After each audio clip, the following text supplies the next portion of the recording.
Hello everyone. So the question is a boat containing some piece of material is floating in a pond.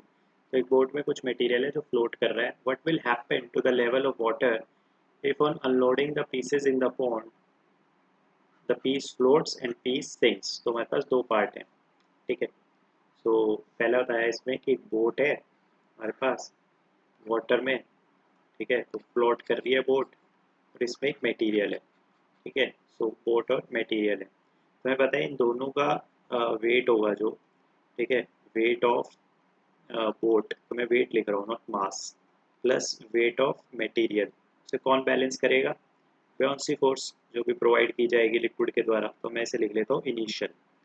मेरी initial condition है. तो मेरी first equation क्या बन रही है. That is B initial. B initial is weight of boat plus weight of material. मैं weight use कर रहा हूँ. मैं अगेन एक्सप्लेन कर रहा हूँ. Weight weight of boat means mass of boat into gravity.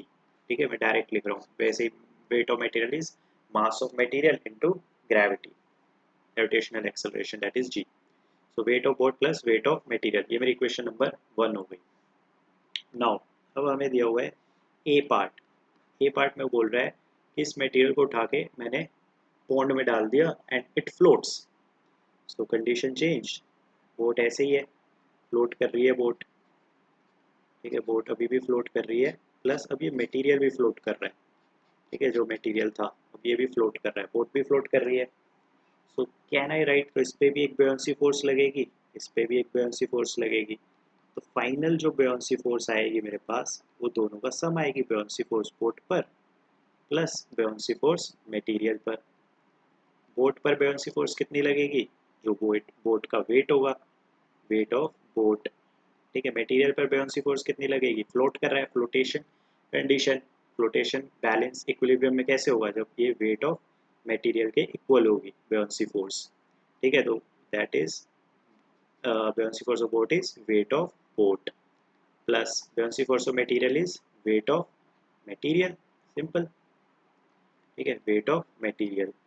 तो फाइनल बुयांसी फोर्स आ गई weight of boat plus weight of material. It matches with our equation 1. तो हमारी इक्वेशन 1 भी यही है. ठीक है. That is equal to be initial. तो बुयांसी फोर्स में कोई भी चेंज नहीं आया है. अगर बुयांसी फोर्स में चेंज नहीं आया है तो there is no change in the water level. So water level remains same. Water level remains same. ठीक है. तो वाटर लेवल में कोई भी चेंज नहीं आएगा. ठीक है. वाटर लेवल में चेंज आने के लिए बुयांसी फोर्स में चेंज आना चाहिए था. अगर बुयांसी फोर्स बढ़ जाती मेरी तो वाटर लेवल बढ़ जाता. बुयांसी फोर्स कम हो जाती तो वाटर लेवल कम हो जाता.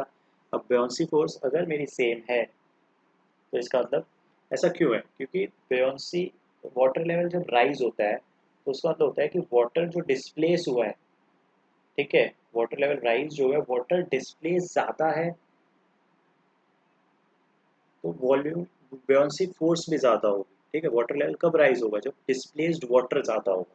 तो डिस्प्लेस्ड वाटर ज़्यादा होगा मीन्स बुयांसी फोर्स ज़्यादा होगी. तो simple. That is if buoyancy force increases water level increases. If buoyancy force remains same water level remains same. Part B से और अच्छे से समझ आएगा ये चीज़. पार्ट बी इसमें हमें दिया हुआ है कि मटेरियल अब फ्लोट नहीं कर रहा. बोट तो फ्लोट कर रही है. तो बोट में कोई नहीं है. बोट अभी भी फ्लोट कर रही है लिक्विड में बट मटेरियल सिंक करेगा. मटेरियल वाटर सरफेस के नीचे आ गया. ठीक है. तो इस पर अभी भी बुयांसी फोर्स होगी. इस पर भी बुयांसी फोर्स होगी.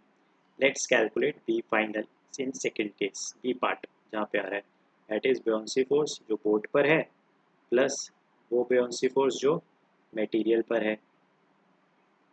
ठीक है. मटेरियल पर है दैट इज बोट पर बुयांसी फोर्स क्योंकि फ्लोट कर रही है. तो फ्लोटेशन इक्विलिब्रियम फ्लोटेशन कंडीशन कुछ भी बोल लो. तो that is equal to weight of boat.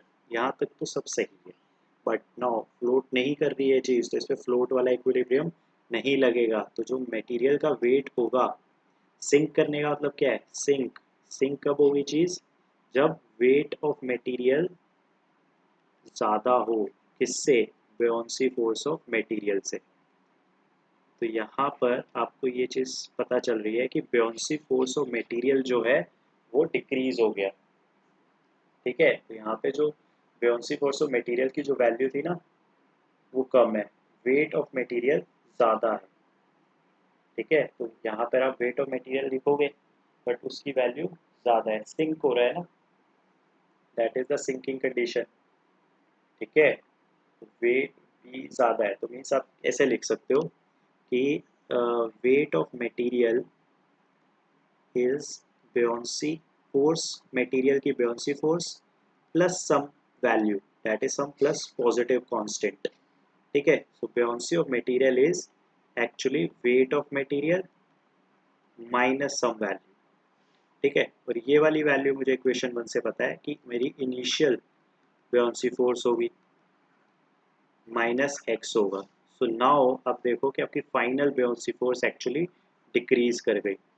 ठीक है, तो फाइनल buoyancy फोर्स जो है डिक्रीजेस, तो मैंने बोला था अगर buoyancy फोर्स डिक्रीज करेगी तो वाटर लेवल फॉल करेगा। सो वाटर लेवल फॉल्स, तो वाटर लेवल में डिक्रीज आएगा, फॉल्स बोल लो या डिक्रीज, डिक्रीज्ड। ठीक है, तो वाटर लेवल डिक्रीज कर जाएगा जब सिंक कर जाएगा मटेरियल। Thank you.